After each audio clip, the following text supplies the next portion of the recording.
Good morning everyone and welcome to the class.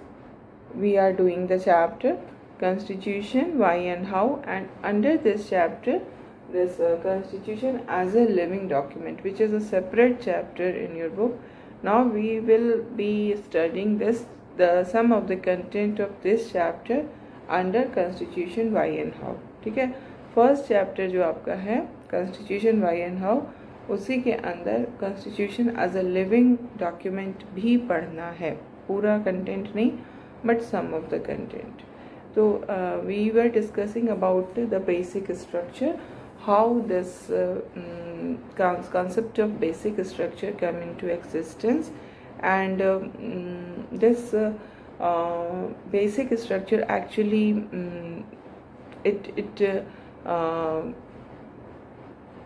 this has actually consolidated the balance between the rigidity and the flexibility, because now we have certain parts in the constitution which cannot be amended, है ना.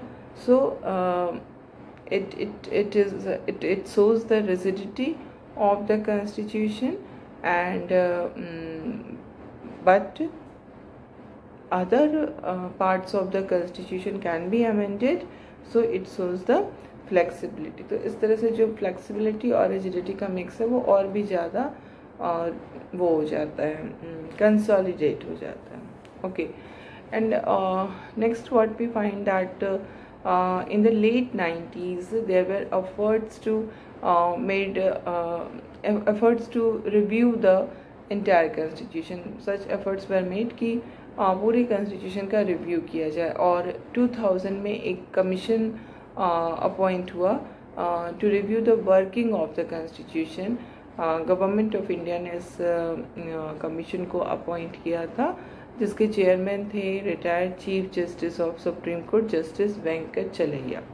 ठीक है, justice Venkat चलैया के chairmanship में ये commission बनती है, और जो अपोजिशन पार्टी और अदर ऑर्गेनाइजेशन जो थे उनके भी उन लोगों ने इस कमीशन को बॉयकॉट किया, क्योंकि उनका ये कहना था कि रिव्यू किया जा रहा है कॉन्स्टिट्यूशन का, तो ये जो रूलिंग पार्टी है वो इसको किसी तरह मिसयूज भी कर सकती है. That is the reason the opposition party and other organisation criticise it, and so many political controversy arose because of this commission, but the commission stuck to the theory of basic structure, and it did not suggest any measure that would endanger the basic structure of the constitution. So this is the importance of basic structure, that the commission which was made to review the entire constitution, even that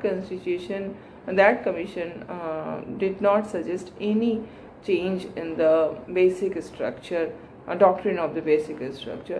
This is the significance of this doctrine of basic structure in our constitutional practice. And now we see that we have so many examples through which we can understand that how judicial interpretation changed our understanding of the constitution. Because of judicial judgment, such interpretations were done of the provisions of the constitution, which changed our understanding of the constitution.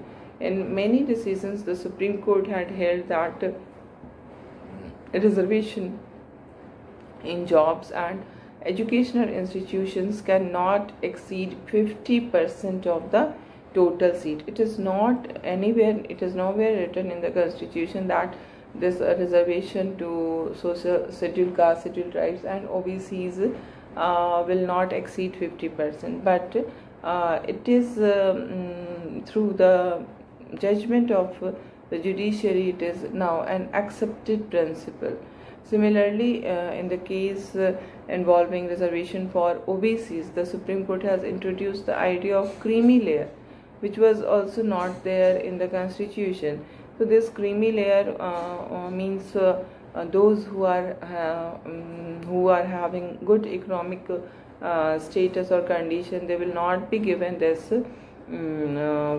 benefit of reservation. And this the concept of creamy layer, the idea of creamy layer was also started by Supreme Court. And in the same manner, we see that the judiciary has also contributed to an informal amendment by interpreting various provisions like right to education, right to life, liberty, right to form and manage minority educational institutions.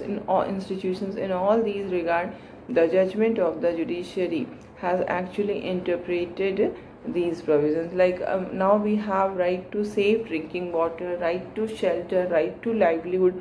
All these rights we are we are enjoying under the right to life. In our original constitution, there is no mention of right to safe drinking water or right to shelter or right to livelihood, but through the judicial interpretation, these rights have been included in the right to life. Likewise, we were given right to education. So all these are the, you can say, the contribution of judicial interpretation. So in this way, judiciary has played a very prominent role in making the constitution a living document. So our constitution is a living document, and it means that the constitution responds to the changing circumstances and changing time. And in the past, we can say 7 decades. Now it's 7 decades.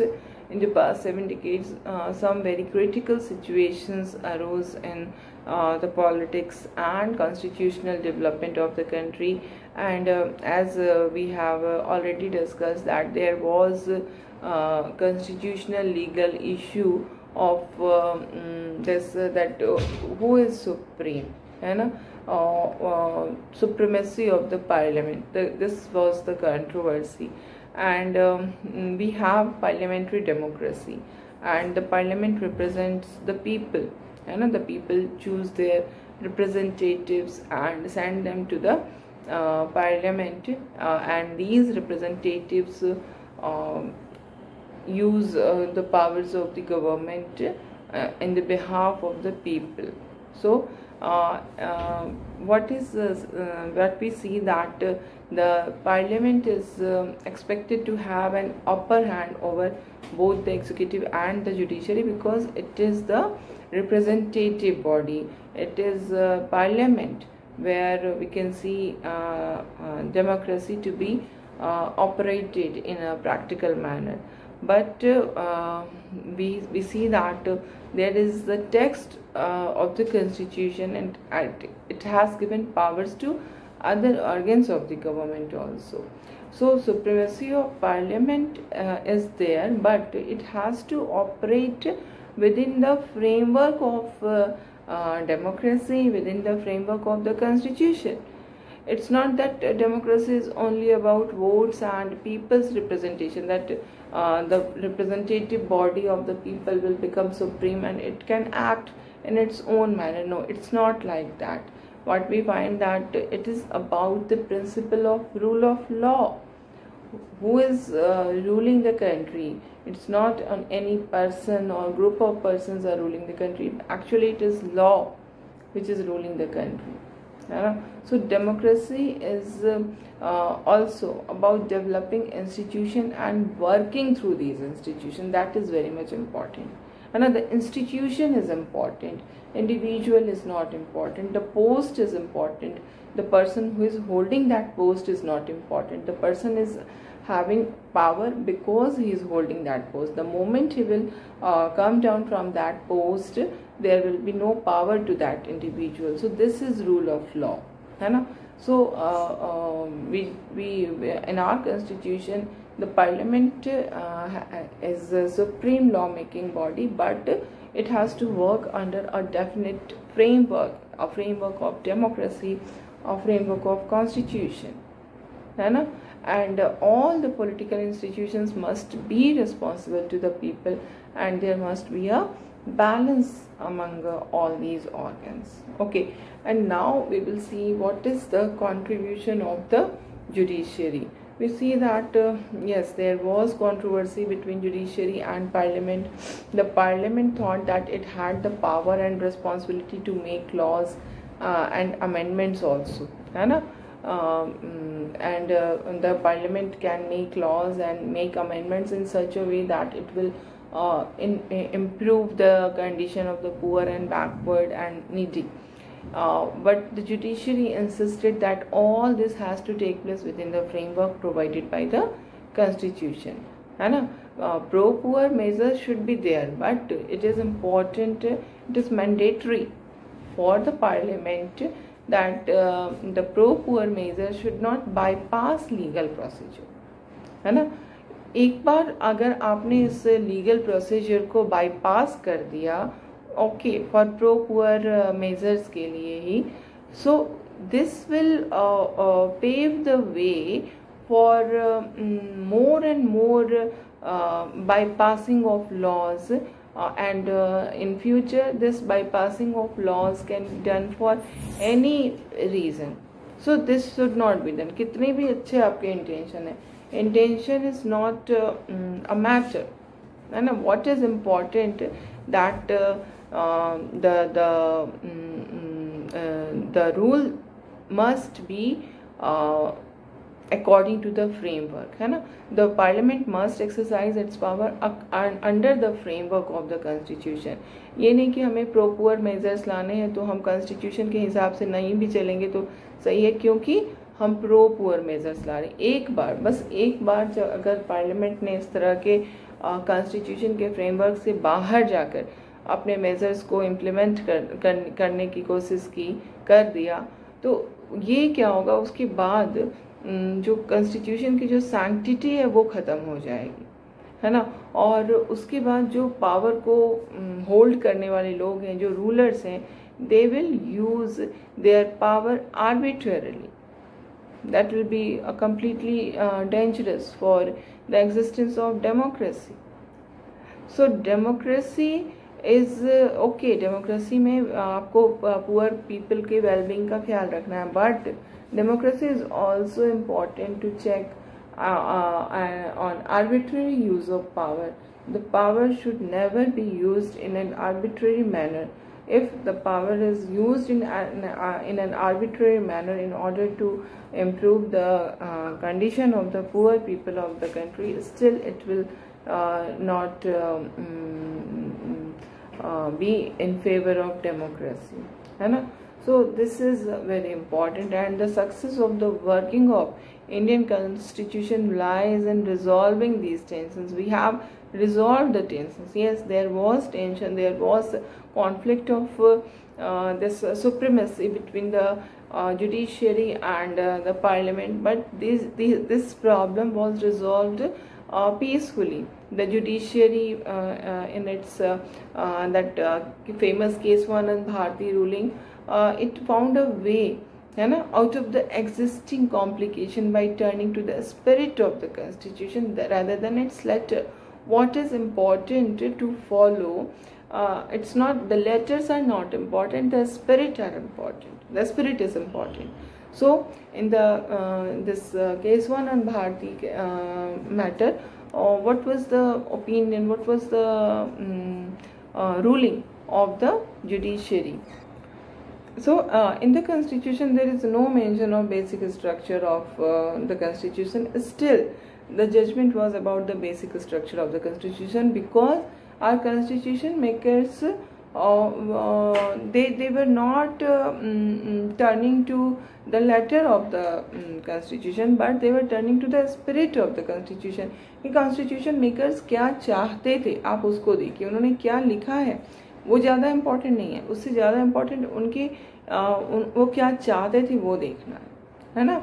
और ये basic structure का जो doctrine इन्होंने लाया, judiciary ने लाया, वो यही बताता है कि ये जुडिशरी का इन्वेंशन है, और इस इन्वेंशन के कारण जो कंट्रोवर्सी था वो सॉल्व हुआ. और कंट्रोवर्सी ऐसे नहीं सॉल्व हुआ कि जुडिशरी सुप्रीम है या पार्लियामेंट सुप्रीम है, बल्कि ऐसे सॉल्व हुआ कि neither the judiciary not the parliament who is supreme, the constitution is the supreme, and in a way we can say the people are the supreme, because the constitution is being made by the representatives of the people. Okay, so we see that this doctrine of a basic structure has actually evolved our constitution. Because of this type of doctrine, we can say that the constitution is a living document, है ना. What we see that a mere text of the law is less important than the social circumstances and aspirations that have produced that law or document, है ना. सिर्फ आप text को पढ़ के उस लॉ को नहीं समझ सकते, बल्कि जो सोशल सर्कमस्टांसेस थी, जो एस्पिरेशंस थी लोगों की, जिसके कारण वो लॉ आया, उस सर्कमस्टांस को समझना होगा, उस एस्पिरेशंस को समझना होगा. तो this is the spirit of the constitution, है ना. So the court was looking at the basic structure as something without which the constitution cannot be imagined at all. We cannot think of constitution in the absence of basic structure. Just like foundation किसी भी building के का जब बनता है, तो उसके लिए जो foundation में जो pillars बनते हैं, ये basic structure वही pillars हैं जिनके बिना we cannot imagine of a building. एक building बन ही नहीं सकता, मजबूत building बिल्कुल भी नहीं बन सकता है पिलर्स के बिना, फाउंडेशन के बिना. तो ये बेसिक स्ट्रक्चर जो है वो वही फाउंडेशन प्रोवाइड करते हैं, ठीक है. And this is an instance, this doctrine of basic structure, it is an example of trying to balance the letter and the spirit of the constitution. Okay, and now the second point is that we find that our political leaders have shown maturity, है ना, maturity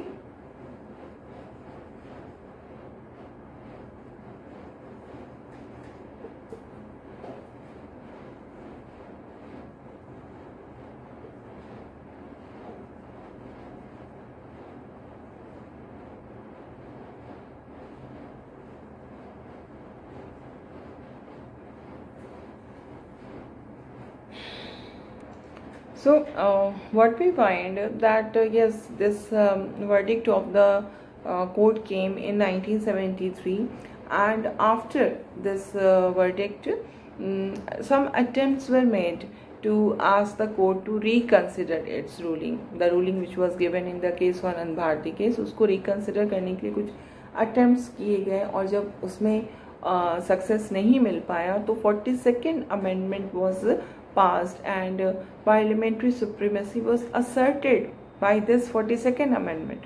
But the court again repeated its earlier stand in Minerva Mills case, that was in 1980.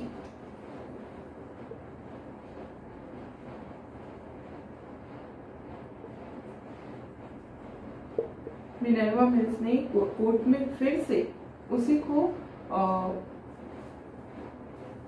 Reinforce किया, जो केशवानंद भारती के matter में जो verdict आया था वही सेम वर्डिक्ट देता है कोर्ट मिनर्वा मिल्स के केस में, क्योंकि इसके पहले 1976 में 42nd अमेंडमेंट आया था जिसने कि फिर से पार्लियामेंट की सुप्रीमेसी को एस्टैब्लिश करने की कोशिश की थी. So we see that today we can say 50 years, around 50 years, 45 to 50 years have passed from this ruling of Keswanand Bharti case.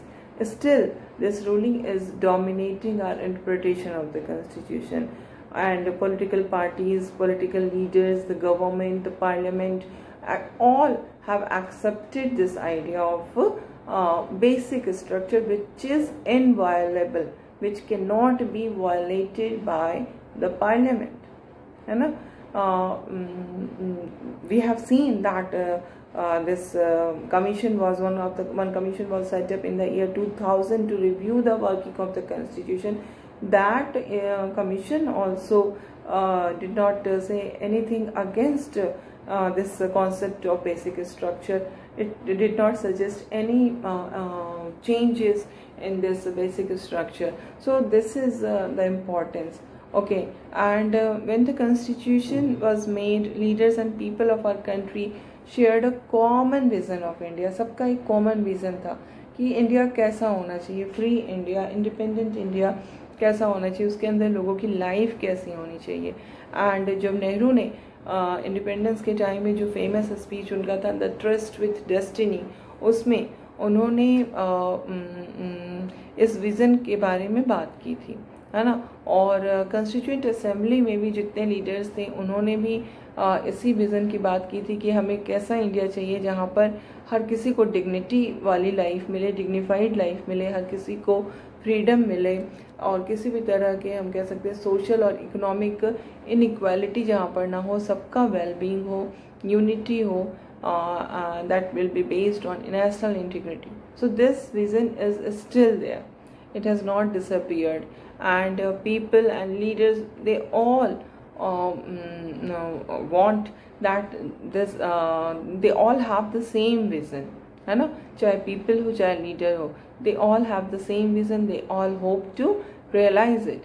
Therefore, the constitution based on this vision has remained an object of respect and authority even after more than half a century. Almost 70 years have passed. Still, our constitution is an object of respect and authority. So this is the reason the basic value governing our public imagination remain intact. So this is the reason for our constitution to be so much respectful and powerful.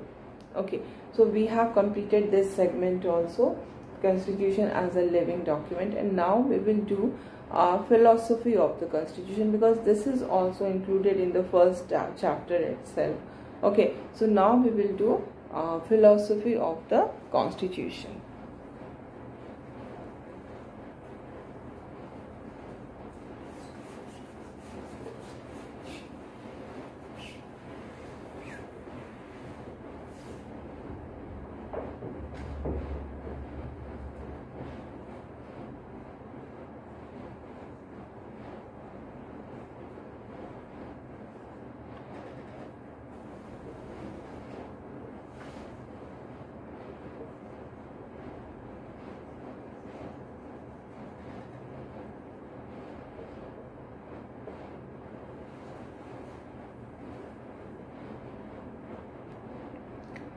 So now we see that constitution is a rule book. ऐसे ही हम कहते हैं ना, in a very simplified terms we can define the constitution as a rule book. So many times it is said that the constitution only consists of laws, and laws has nothing to do with the values or morality. Values and morality are completely different from laws. So the constitution can have only a legalistic view, not a philosophy approach to the constitution is not there.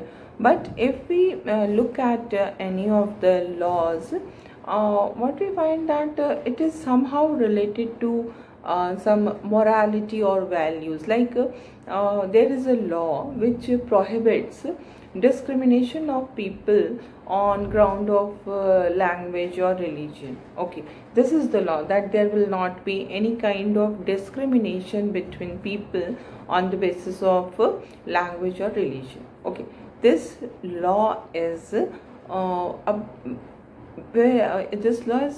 connected to the idea of equality, है ना। Why this law has come into existence? Because we value equality. We give importance to equality. We want that there should be equality. So it's we can see that there is a close relationship between law and moral values. So the constitution has a political philosophy approach, and we need to adopt this approach to the constitution. And now the question is, what do we mean by political philosophy approach to the constitution?